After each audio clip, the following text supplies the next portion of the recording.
السلام عليكم ورحمة الله وبركاته. الحمد لله الحمد لله رب العالمين، والصلاة والسلام على سيد المرسلين وعلى آله وصحبه أجمعين. أما بعد، فقد قال الله عز وجل في كلامه المجيد والفرقان الحميد: أعوذ بالله من الشيطان الرجيم. بسم الله الرحمن الرحيم. يا أيها الناس ضرب مثل فاستمعوا له. إن الذين تدعون من دون الله لن يخلقوا ذبابا ولو اجتمعوا له، وإن يسلبهم الذباب شيئا لا يستنقذوه منه ضعف الطالب والمطلوب. صدق الله العظيم. সম্মানীয় দর্শক মণ্ডলী, আজকে যে বিষয়টা নিয়ে আলোচনা করব সেটা হলো আউলিয়া আল্লাহদের মাজারাতের জিয়ারত। এই সম্পর্কে কিছু তথ্য, ইসলামী কিছু নীতি আমি আপনাদের সম্মুখে তুলে ধরতে চাই। আমার সম্মুখে আবু দাউদ শরীফ রয়েছে, সেখান থেকে আমি প্রথমে একটি হাদিস আমি পাঠ করে শোনাবো আপনাদেরকে।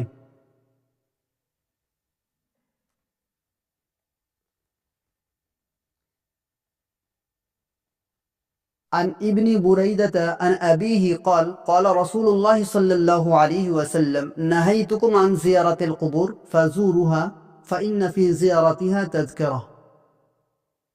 জনাবে মুহাম্মদুর রাসূলুল্লাহ সাল্লাল্লাহু আলাইহি ওয়াসাল্লাম বলেন, নাহাইতুকুম আন জিয়ারাতিল কুবুর, আমি কবরের জিয়ারত করা থেকে তোমাদেরকে নিষেধ করেছিলাম।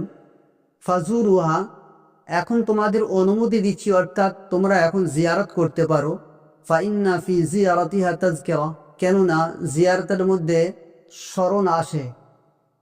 অন্যান্য কিছু এই সম্পর্কিত রেওয়ায়েত যেটা আমি নোট করেছি, সে সম্পর্কে কয়েকটি হাদিস আমি তুলে ধরছি এখানে। আরেকটা হাদিস এসেছে, কদ কুনতু নাহাইতুকুম আন জিয়ারাতিল কুবুর ফাকাদ উযিনা লি মুহাম্মাদিন ফি জিয়ারাতি কবরি উম্মিহি ফাজুরুহা ফাইন্নাহা তুযাক্কিরুল মাউত।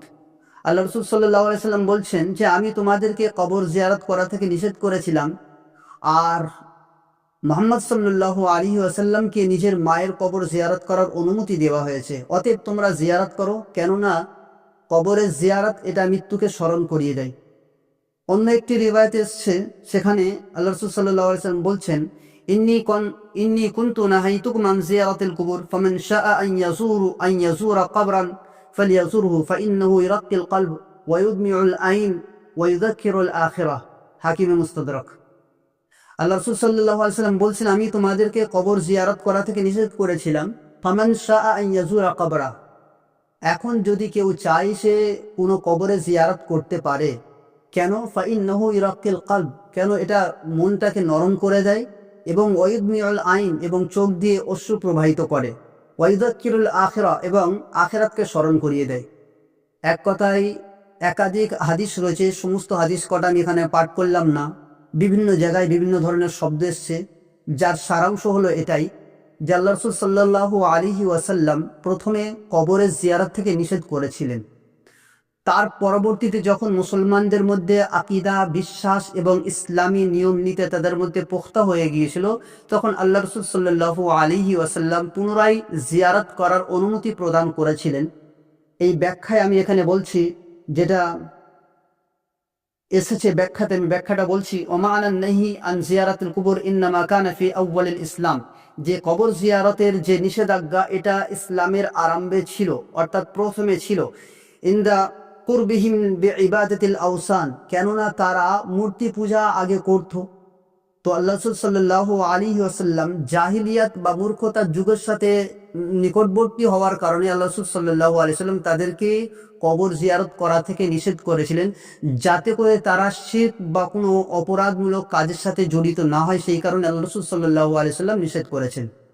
এবারে আসছি যে বর্তমানে কবর জিয়ারতের কথা নাম করে বিভিন্ন অলি আউলিয়াদের মাজারাতে জিয়ারত করা হচ্ছে।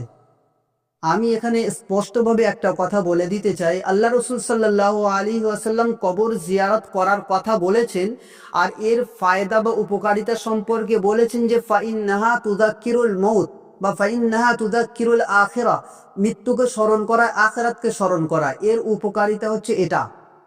কিন্তু আজকে আমাদের সমাজের পরিস্থিতি হলো এটাই যে আমরা আমাদের আত্মীয় স্বজন, পিতা মাতা, আত্মীয় স্বজন, পাড়া প্রতিবেশী যে কবর যারা মদফুন রয়েছে তাদের কবরে জিয়ারত না করে আমরা সওয়াবের উদ্দেশ্যে, সব থেকে বড় কথা হচ্ছে সওয়াবের উদ্দেশ্যে আমরা বিভিন্ন যে সমস্ত মাজারগুলো রয়েছে, আর আমরা স্বঘোষিত অলি, স্বঘোষিত অলি বলতেই আমরা তাদেরকেই অলি বলে মনে করি যারা সুফিবাদের সাথে সম্পর্ক রাখে, তাদেরকেই অলি বলি। এই অলির ডেফিনেশন না তো কোরআনে পাবেন, না হাদিসে পাবেন, না ফুকাহাদের ইবারতে পাবেন। অলি কাদেরকে বলা হয়েছে? কোরআন পাকে আল্লাহ রাব্বুল আলামিন বলেছেন, আলা ইন্না আউলিয়া আল্লাহ লা খাউফুন আলাইহিম ওয়া লা হুম ইয়াহজানুন, যে জেনে রেখে দাও যারা আল্লাহর ওলি, যারা আল্লাহর বন্ধু হয় তাদের কোনো ভয় ডর থাকবে না। লা খাউফুন আলাইহিম ওয়া লা হুম ইয়াহজানুন, তারা কারা? আল্লাহ রাব্বুল আলামিন নিজেই উত্তর দিচ্ছেন, আল্লাযীনা আমানু ওয়া কানু ইয়াত্তাকুন, যারা ঈমান নিয়ে এসেছে, যারা তাকওয়া অবলম্বন করেছে। এক কথায় যারা ইসলামের নিয়ম নীতি মেনে চলে, যারা গোপনে এবং প্রকাশ্যে সমস্ত জায়গায় আল্লাহকে ভয় করে, আল্লাহর আদেশকে মেনে চলে, তারাই হচ্ছে আল্লাহর ওলি। কিন্তু দুর্ভাগ্যের বিষয়, আমরা একটা নির্দিষ্ট শ্রেণীর মানুষকে ওলি বলে থাকি। এটা আমাদের ইলমি দুর্বলতা, শিক্ষার দুর্বলতা, আমাদের মধ্যে শিক্ষা না থাকার কারণে আমরা ওই সমস্ত মানুষের কবর জিয়ারত করতে বেশি পছন্দ করি যাদের নামের সাথে অলি লাগা আছে। আর অলি কারা? যারা সুফি, তাদেরকেই আমরা অলি বলে থাকি। অ্যাকচুয়ালি তা নয়, কিন্তু অলি যে কেউ হতে পারে, যে কেউ হতে পারে, একজন আলেমও হতে পারে, একজন হাফিজও হতে পারে, একজন সাধারণ মানুষও অলি হতে পারে। এর জন্য তাকে সুফি হতে হবে এই শর্ত কোনো কিতাবে লেখা হয়নি। বলার উদ্দেশ্য হচ্ছে এই, আজকে আমাদের সমাজে মাজারাতে আউলিয়ার নামে, জিয়ারাতে আউলিয়ার নামে কত শিরক বিদাত হচ্ছে, সেটা আমরা যারা মাজারে গিয়েছি, যারা পরিদর্শন করেছে আমরা জানি। আজকে এটা আমি একটা সঠিক তথ্য তুলে ধরতে চাই যে আমাদের ভারতবর্ষে 140 কোটি মানুষের বসবাস, মেজরিটি এখানে হিন্দু বা অন্যান্য ধর্মের মানুষ রয়েছে এখানে। তো দীর্ঘদিন এই হিন্দুদের সংস্পর্শে থাকার কারণে হিন্দুদের কৃষ্টি কালচার, তাদের সংস্কৃতিকে আমরা অ্যাডপ্ট করে নিয়েছি, আমরা গ্রহণ করে নিয়েছি আমাদের জীবনের মধ্যে, আমাদের জীবন ব্যবস্থার মধ্যে যেখানে থাকা দরকার ছিল ইসলামী আদর্শ, ইসলামী নীতি, সুন্নাতে রাসূল, উসওয়ায়ে সাহাবার থাকার দরকার ছিল, তার স্থানে আমাদের মধ্যে হিন্দু সংস্কৃতি, খ্রিস্টান কালচার আমাদের মধ্যে চলে এসেছে। এটা আমাদের মানতেই হবে। এবারে আসি মাজারের কথায়। আমি মাজারে গিয়েছি, আজমির শরীফেও গিয়েছি, আলহামদুলিল্লাহ। আমি আজমির শরীফে গিয়েছি, নিজামুদ্দিন আউলিয়া রহমতুল্লাহ আলাইহির মাজারে গিয়েছি, আর জয়পুরে যে একটা মাজার আছে সেখানেও গিয়েছি, হাজি আলীর মাজারে গিয়েছি। এই ধরনের যত বড় বড় মাজারগুলো রয়েছে আমি সেখানে গিয়েছি। কিন্তু সত্যি এটাই যে সেখানে জিয়ারতের নামে শিরক হচ্ছে, বিদআত হচ্ছে। শুধু তাই নয়, সেখানে যারা মুজাবির বা গদ্দা নশীন যারা রয়েছে, যারা মাজারকে পরিচালনা করে, তাদের লেবাস পোশাকটাও পুরো হিন্দুদের মতো। হিন্দু যারা কি বলে তোমার বাবা হয়, তাদের যে লেবাস পোশাক, অর্থাৎ গেরুয়া কালার, সেই কালারের লেবাস পোশাক পরে রয়েছে। এবং সেখানে হচ্ছেটা কি? সেখানে গিয়ে আমি এটাই দেখেছি যে মানুষ যাচ্ছে অলির জিয়ারত করতে, কিন্তু কেউ গিয়ে সেজদা করছে, কেউ যাচ্ছে কারোর সন্তান হচ্ছে না সেই কারণে যাচ্ছে, কারোর ব্যবসা ঠিক হচ্ছে না সেই কারণে যাচ্ছে, মনের আশা আকাঙ্ক্ষা পূর্ণ করার জন্যই তারা সেখানে যাচ্ছে। এবং স্পষ্টভাবে চাইছে, তারা কি বলে চাইছে যে আপনি তো আল্লাহর নৈকট্যশীল বান্দা, আপনি তো আল্লাহর খুব কাছের মানুষ, আল্লাহর কাছে আপনি বলেন বা আপনি আমাকে এটা দেন। দু ধরনের মানুষ আছে, একজন এরকম বলে যে আপনার হাতে অনেক ক্ষমতা আছে, আপনি চাইলে সন্তান দিতে পারেন, আপনি চাইলে এটা করতে পারেন, সেটা করতে পারেন, এইভাবে বলে তার কাছে চাওয়া হচ্ছে। আবার যারা একটু ভালো মানুষ, যাদের মধ্যে একটু ইলম আছে, তারা আবার এইভাবে বলছে সম্বোধন করে, আপনি আল্লাহর খুব কাছের মানুষ, আপনি আমার জন্য আল্লাহর কাছে সুপারিশ করুন, এইভাবে মানে বলা হচ্ছে। তো এই দুটোর পদ্ধতি ইসলাম বিরোধী। একটার অনুমতি আমাদের হানফি মাসলাকে দেওয়া হয়েছে, সেটা হচ্ছে এই জাস্ট এতটুকু বলা যেতে পারে যে আল্লাহ রাব্বুল আলামিন আপনি আমার মনের আশা আকাঙ্ক্ষাকে এই সমস্ত নেক সালিহিন বান্দাদের ওসিলায় কবুল করে নেন। এটা অনেকের অনুমতি দিয়েছে, সকলে নয়, এতটুকুর অনুমতি আছে।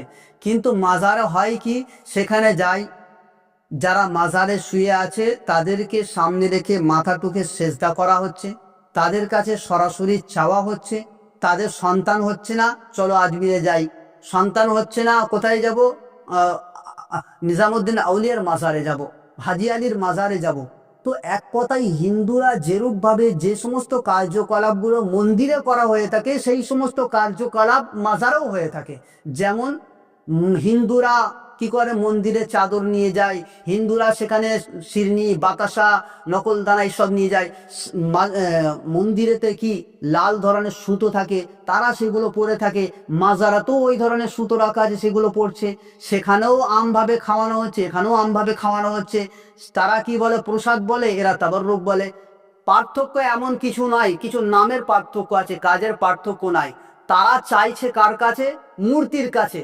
তারা মাথা নত করছে মূর্তির কাছে, তারা চাইছে মূর্তির কাছে, আর এরা চাইছে যারা শুয়ে আছে কবরের কাছে। তো পার্থক্য কিছু নয়। কিছুদিন আগে একটা মোহন ভাগবতের ইন্টারভিউ আমি দেখছিলাম, সে বলছে ভারতবর্ষের মুসলমান আর হিন্দুর মধ্যে তেমন কোনো পার্থক্য নাই। সে এটা বলছে যে ভারতবর্ষের মুসলমান আর হিন্দুদের মধ্যে পার্থক্য নাই। উদাহরণস্বরূপ সে বলছে যে এরা তো আগে হিন্দু ছিল, আর অবশ্যই এখানে যে 30-40 কোটি মুসলমান আছে, আরবেতে 2 কোটি মুসলমান, এখানে 40 কোটি হলো কি? হলো এই কারণেই যে এখানের নিম্নবর্ণের হিন্দুরা অনেকেই মুসলমান হয়েছে। তো তারা হিন্দু আনার যে কৃষ্টি কালচার তারা ত্যাগ করতে পারেনি। বলছে আমাদের ভজন হয়, ওদের কব্বালি হয়। আমরা মন্দিরে যাই, মাথা নত করি, ওরা মাজারে যাই, মাথা নত করে। তো এরূপ ভাবে বেশ কয়েকটা কথা বললো, যার দ্বারা বোঝা গেল যে ওর কাছে এই বার্তাটাই গেছে। তাহলে ইসলাম কি আমাদের এই শিক্ষা দিয়েছে? কোনো একটা কথা স্পষ্ট, আমি প্রথমেই কোরআনে পাকের যে আয়াতটা তেলাওয়াত করেছি, সেই আয়াতটা আমি এখানে শোনাচ্ছি, তার তরজমাটা। আল্লাহ রাব্বুল আলামিন সম্বোধন করে বলছেন মুসলমানদেরকে, ইয়া আইয়ুহান নাস, মানুষদেরকে সম্বোধন করে বলছেন, ইয়া আইয়ুহান নাস, হে মানব সকল, দুরিবা মাসালুন, একটা উদাহরণ দেওয়া হচ্ছে, ফাসতামিউ লাহ, তোমরা সেই উদাহরণটাকে খুব ভালোভাবে তোমরা শ্রবণ করো, শোনো। ইয়া আইয়ুহান নাস দুরিবা মাসালুন ফাসতামিউ লাহ ইন্নাল্লাযীনা তাদউনা মিন দুনিল্লাহ, যারা আল্লাহ ব্যতীত অন্য কাউকে ডাকে, অন্যের কাছে চায়, লা ইয়াখলুকু যুবাবান ওয়ালা ইজতামাউ লাহ, তারা একটা মাছিও তৈরি করতে পারবে না। যদিও সমস্ত আল্লাহ ব্যতীত যাদেরকে তোমরা খোদা বলে মেনে নিয়েছো, যাদের হাতে পাওয়ার আছে বলে তোমরা মনে করো, তারা সম্মিলিতভাবে একটা মাছিও তৈরি করতে পারবে না। শুধু তাই নাই, তৈরি তো দূরের কথা, বলছে তাদের প্রসাদে, তাদের খাবারে বা তাদের কাছ থেকে যদি, কবর থেকে হোক, মাজার থেকে হোক, মন্দির থেকে হোক, যদি একটা মাছি কোনো জিনিস নিয়ে আসে, বলছে ইনয়াসলুবুহুমুদ দুবাবু শাই'আন লা ইস্তানকিযু, যদি সেই মাছিটা তাদের খাবার নিয়ে নেয়, বলছে সেটাও উদ্ধার করতে পারবে না। যাওফাত তালিবু ওয়াল মাতুব, যারা ডাকছে তারাও দুর্বল, তারাও অসহায়, আর যাদেরকে ডাকা হচ্ছে তারাও দুর্বল, তারাও অসহায়। তাহলে আমরা কিয়ামতের ময়দানে এই সমস্ত সালেহীন যাদেরকে তোমরা পুজো করছো, তারা কিন্তু অস্বীকার করে দেবে। আর তার ইন্না সাদাতানা ওয়া কুবারানা ফাআদুল্লুনা সাবিলা, আর কিয়ামতের দিনও তোমরা এই শিকায়ত করবে, এদের আমরা পূজা করেছি, এরা আমাদেরকে পথভ্রষ্ট করে দিয়েছে। সেই জন্যে না কোনো অলির হাতে কোনো ক্ষমতা আছে, না কোনো আলেমের হাতে কোনো ক্ষমতা আছে। ক্ষমতা, সুপ্রিম পাওয়ার হচ্ছে একমাত্র আল্লাহ। স্বয়ং রাসূল পাক সাল্লাল্লাহু আলাইহি ওয়াসাল্লামকে আল্লাহ রাব্বুল আলামিন বলছেন, আপনি মানুষদেরকে বলে দেন, কুল্লা আমলিকু লিনাফসি নাফআন ওয়ালা দাররা। আল্লাহ রাসূলকে আল্লাহ তাআলা বলছেন যে আপনি মানুষদেরকে বলে দেন যে লা আমলিকু লিনাফসি নাফআন ওয়ালা দাররা, আমি আমার না তো কোনো লাভের মালিক, উপকারের মালিক, না ক্ষতির মালিক। আল্লাহ রসুলকে আল্লাহ তাআলা এই শিক্ষা দিচ্ছেন। তো রসুলের মাধ্যম দিয়ে সারা বিশ্বের মানুষকে এই পেগাম, এই মেসেজ দেওয়া হচ্ছে যে মানুষের হাতে কোনো ক্ষমতা নাই, একমাত্র সুপ্রিম ক্ষমতার অধিকার হচ্ছে একমাত্র আল্লাহ। এই আকিদা, এই বিশ্বাস যদি না থাকে, তাহলে সে কিভাবে মুসলমান? আজকে অনেকেই এটা বলে থাকে যে মাজারে গেলে মনের মধ্যে একটা প্রশান্তি আসে, এটা তার আবেগ বলছে, এটা তার আবেগ বলছে। আজকে হিন্দুরাও তো একই কথা বলছে, মন্দিরে গেলে মনের মধ্যে শান্তি আসে, বাবার দরবারে গেলে মনের শান্তি আসে। তা বলে কি আমাদের মন্দিরে যেতে হবে? তা বলে কি বাবার দরবারে যেতে হবে? কেন মসজিদে মনে শান্তি আসে না? আলা বিযিকিরিল্লাহি তাতমাইন্নুল কুলুব, আল্লাহ তাআলা বলছেন যে আল্লাহ স্মরণ করলে মনের মধ্যে প্রশান্তি আসবে, শান্তি আসবে। তো আল্লাহর জিকিরের সর্বোত্তম জায়গা তো মসজিদ। মানুষকে মসজিদে যাওয়ার জন্য উদ্বুদ্ধ করুন। আজকে ভারতবর্ষে 130 থেকে 40 কোটি মুসলমান রয়েছে, এখানে নামাজীর সংখ্যা মাত্র 5%। 95% মানুষ নামাজ পড়ে না, আর জুমার নামাজও পড়ে না। আর আমরা তাদেরকে বলছি চলুন মাজারে চলুন। মাজারে জিয়ারতের কোনো আলাদা ফজিলাত নেই, না তো কোরআনে আছে, না হাদিসে আছে, না কোনো ফুকাহাদের কথায় আছে, কোথায় নেই ফজিলাত। হ্যাঁ, কবর জিয়ারতের কথা বলা হয়েছে, কবরের জিয়ারত কথা বলা হয়েছে। আর একাধিক হাদিস আমি পড়েছি, কোনো জায়গায় মাজার শব্দ আছেন যে মাজারের জিয়ারত করো, কবরের জিয়ারতের কথা বলা হয়েছে। আর আমরা কবরের জিয়ারতের বাদ দিয়ে যেখানে গেলে মৃত্যু স্মরণ আসবে, যেখানে দেখবো যে আমাদের আত্মীয় স্বজন শুনে আছে, সেখানে যাব, তাদের জন্য কোনো ইসালে সওয়াব করব, কোরআনের আয়াত একটু তিলাওয়াত করলাম, তাদের নামে বকশে দিলাম, এরকম করা যেতে পারে। এটা তো করা দরকার, এটা সুন্নতে রাসূল। আল্লাহ রাসূল সাল্লাল্লাহু আলাইহি ওয়াসাল্লাম আমাদের এই শিক্ষা দিয়েছেন, যখন কোনো কবরের পাশ দিয়ে যাব তখন বিভিন্ন দোয়া আছে।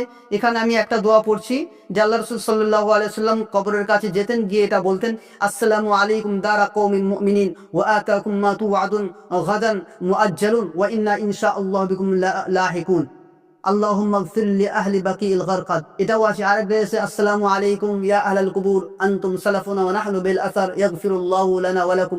এই সমস্ত দোয়ার মাধ্যম দিয়েও কবরের জিয়ারত হয়, কিন্তু আমরা এই সমস্ত দোয়াও পড়বো না, কবরের পাশ দিয়ে যাচ্ছি, কবরের পাশ দিয়ে গান বাজনা সবই চলছে, সেখানে কোনো কথা নেই। আর আমাদের যেতে হবে বছরে একবার আজমির শরীফ যেতে হবে। কেন? সেখানে গেলে আমাদের অনেক কিছু পেয়ে যাব, কিচ্ছু পাওয়া যাবে না। আজমিরে গেলেও কিচ্ছু আসবে না, আর নিজামুদ্দিন আউলিয়ার মাজারে গেলেও কিচ্ছু আসবে না। এটা কান খুলে আমরা ভালো করে শুনে নিই। আপনার কিয়ামতের ময়দানে এই প্রশ্ন করা হবে না যে আপনি কোন মাজারে গিয়েছিলেন, আপনি আজমিরে 5 বার গিয়েছিলেন কি 10 বার গিয়েছিলেন, নিজামুদ্দিনও কবার গিয়েছেন, এটা জিজ্ঞাসা করা হবে না। লা তাজুলা কাদাম আবদিন ইয়াউমাল কিয়ামা, বান্দার পাশ সরবে না যতক্ষণ পর্যন্ত তাকে জিজ্ঞাসা করা হচ্ছে। 4টে বিষয় আছে, যে তোমাকে বয়স দেওয়া হয়েছিল, বয়সটা কোথায় লাগিয়েছিলেন, ফিমা আবলাইতা, তোমাকে জওয়ানি দেওয়া হয়েছিল, সেই জওয়ানিটা কোথায় খরচ করেছো, টাকা পয়সা মিন আইনা ইকতাসাবা, কোথা থেকে উপার্জন করেছো, কোথায় খরচ করেছো, এই সম্পর্কে জিজ্ঞাসাবাদ করা হবে। নামাজ পড়েছো কিনা, নামাজের কথা জিজ্ঞাসা করা হবে। আত্মীয়তার সম্পর্ক রক্ষা করেছো কি করো না, এই সম্পর্কে জিজ্ঞাসা করা হবে। তোমার প্রত্যেকটা আমল সম্পর্কে জিজ্ঞাসা করা হবে, কিন্তু মাজারের কথা জিজ্ঞাসা করা হবে না। কেননা কোনো মশলার কিতাবে কথা লেখা নেই যে জিয়ারত করা ফরজ বা সুন্নত বা ওয়াজিব, কেউ লেখা নেই, সুন্নতে মুআক্কাদা নয়।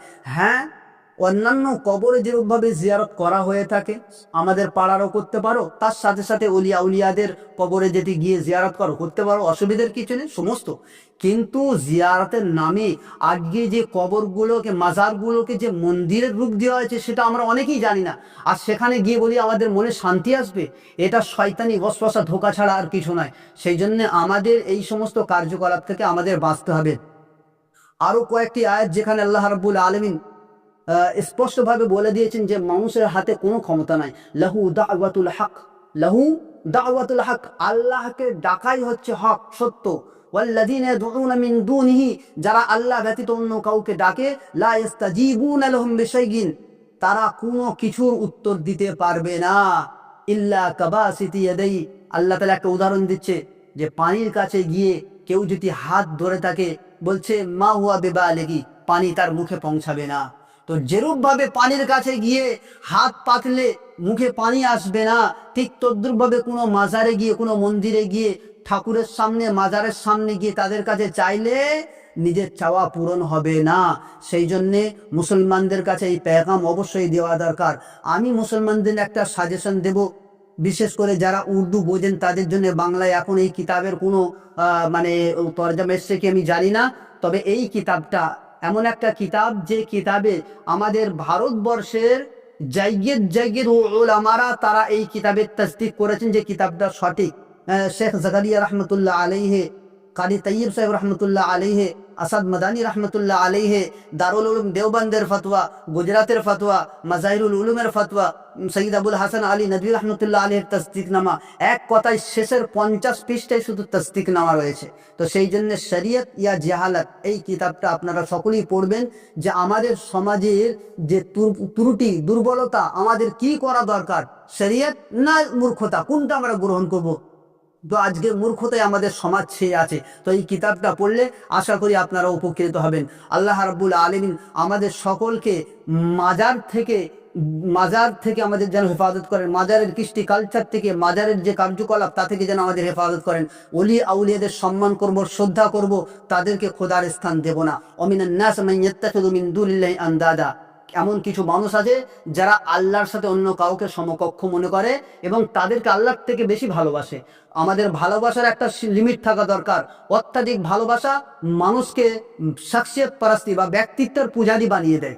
সেই জন্য অত্যাধিক ভালোবাসা কোনো মানুষকে এতটা ভালোবাসা যাবে না যে প্রাণের থেকে। একমাত্র ভালোবাসা সব থেকে প্রাণের থেকে বেশি ভালোবাসার অধিকারী তো আমার রাসূল সাল্লাল্লাহু আলাইহি ওয়াসাল্লাম। লা ইউমিনু আহাদুকুম হাত্তা আকুনা আহাব্বা ইলাইহি মিন ওয়ালিদিহি ওয়া ওয়ালাদিহি ওয়ান নাস আজমাইন। পিতা মাতা আত্মীয় স্বজন নিজের থেকে বেশি আল্লাহ রসুলকে ভালোবাসে। এই ভালোবাসার হকদার আল্লাহ রসুল, অন্য কোনো মানুষ নয়। আর যখন অন্য কোনো মানুষকে এই স্থান দিয়ে দেবো তখন তার মন্দটাও ভালো লাগবে। সব থেকে বড় কথা হচ্ছে এই ব্যক্তিত্ব পূজারি কখন হয়ে যায়, একটা মানুষকে যখন প্রাণের থেকে বেশি ভালোবাসবো তখন তার মন্দটা আর আমার চোখে লাগবে না, তার মন্দটাও আমাকে ভালো লাগবে। তো এই ধরনের ব্যক্তিত্ব বা শাখসিয়ত পরাস্তি থেকে ইসলাম নিষেধ করেছে। ব্যক্তিকে সম্মান করতে হবে, শ্রদ্ধা করতে হবে। এই শিক্ষা আমাদের আকাবিররা দিয়েছে, আসলাফরা দিয়েছে। ইমামে আজম আবু হানিফা রহমতুল্লাহ আলাইহিকে তার ছাত্র কত ভালোবাসতেন, কিন্তু অর্ধেক মশলাই তার ছাত্র ইমামে আবি ইউসুফ, ইমাম মোহাম্মদ, ইমামে জুফার কত ইখতিলাফ করেছেন। শিক্ষক নিজের জায়গায়, কিন্তু ইসলামের সম্পর্কে কোনো কিছু ভুল বলে মনে হলেই তার ইখতিলাফ হয়েছে, মতবিরোধ হয়েছে। সেটা আমাদের এই উসুল, এই নীতিকে মানতে হবে। কোনো ব্যক্তিকে এত ভালোবাসা যাবে না যে তার মন্দটাও আমার ভালো লেগে যায়, তাহলে এখান থেকে কিন্তু ইসলাম থেকে আমরা দূরে হতে থাকবো। আমি এটা বলছি না যে আমি কার থেকে ভালো মন্দ, এটা নয়। কে ভালো কে মন্দ একমাত্র আল্লাহ বেহতর জানে। আমি একজন আলেমে দিন, আমার কর্তব্য হচ্ছে এই যে ইসলামের যে সঠিক তথ্য, সঠিক পেগাম এটা মানুষের সামনে তুলে ধরা। অনেকে খারাপ মনে করতে পারে তার ব্যক্তিগত ব্যাপার, সে হয়তো ব্যক্তিগতভাবে আমার থেকে ভালো হতে পারে। তাহলে আমরা এটা মাথায় রাখবো যে আমাদের সমাজ ব্যবস্থা মাজার কেন্দ্রিক যেন না হয়। আমরা অবসর সময় পেলে মসজিদে যাব, সেখানে গিয়ে তেলাওয়াত করব, জিকর আজকার করব, আল্লাহর কাছে কান্নাকাটা করব। আর বান্দার কাছে চাইলে বান্দা দিতে পারবে না, আল্লাহর কাছে চাইলে আল্লাহ দেবে। যদি দুনিয়াতে না দেয় আখিরাতে অবশ্যই এর জন্য সওয়াব পাবে। আল্লাহ রাব্বুল আলামিন আমাদের সকলকে আমল করার তৌফিক দান করেন। আমিন। ওয়া আখিরু দাওয়ানা আলহামদুলিল্লাহি রাব্বিল আলামিন।